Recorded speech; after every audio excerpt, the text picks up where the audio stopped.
जब हम अपनी पार्टी को एक्सपैंड कर रहे हैं तो ये सेकुलर पार्टीज को लगता है कि हम वोट काट रहे हैं। वोट मैं नहीं काट रहा हूँ, डेटा है। वोट इसलिए नहीं मिल रहा आपको क्योंकि आपको हिंदू वोट नहीं मिल रहा है, इस बात को कभी नहीं बोलेंगे।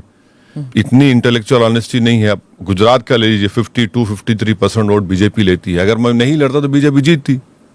मगर कांग्रेस के एक नेता हैं जो जिंदगी में कोई इलेक्टोरल पॉलिटिक्स का इलेक्शन नहीं लड़े, जो आपके प्रोग्राम में आए थे यहाँ पर, वो इल्जाम लगा दिए मुझ पर। तो ये इल्जाम गलत है। 186 पार्लियामेंट सीट्स 2019 में कांग्रेस बीजेपी लड़ी, कांग्रेस 16 जीतती है। राहुल गांधी अमेठी हार गए। कोई ये नहीं पूछता कि भाई क्या आप की कुछ अंडरस्टैंडिंग थी क्या स्मृति ईरानी के साथ जो आप हार गए और वायनाड में जाकर जीतते जहां पर 30% मुसलमान हैं। तो ये, और मैं लड़ूंगा इलेक्शन। जो भी अप्रेस क्लास हो, मुसलमान हो, दलित हो, उनका आप बात नहीं करेंगे, इंसाफ नहीं करेंगे, हम लड़ेंगे इलेक्शन। उसमें बुरी बात क्या है? हम हराएंगे उनको। इलेक्शन जब लड़ा जाता है तो कोई जीतने के लिए लड़ता है, किसी को हराने या हराएंगे उनको। सर किसको हराएंगे? नहीं, जो कोई भी, चाहे बीजेपी हो, चाहे कोई पार्टी हो, जो सेकुलरिज्म के नाम पर तो वोट तो ले लेते हैं और फिर उसके बाद आप उनका हक नहीं देते। आप तो वोट लड़ेंगे हम। भाई देखिए, आम आदमी पार्टी लड़ती है दिल्ली में तो कोई इस तरह का इंजाम नहीं लगता, ना उनको कोई जिना बोलता। तो एक अंडरस्टैंडिंग है बीजेपी में और ये तमाम सो कॉल्ड सेक्युलर पार्टीज में कि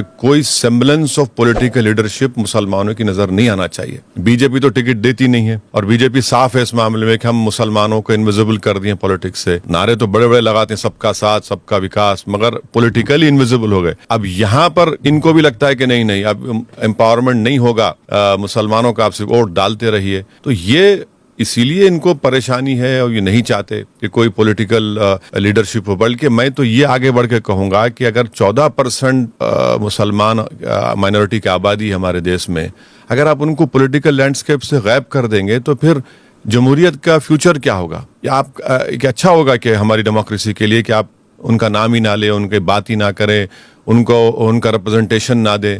तो ये हमारी डेमोक्रेसी के लिए भी एक क्वेश्चन पैदा हो जाएगा फ्यूचर में।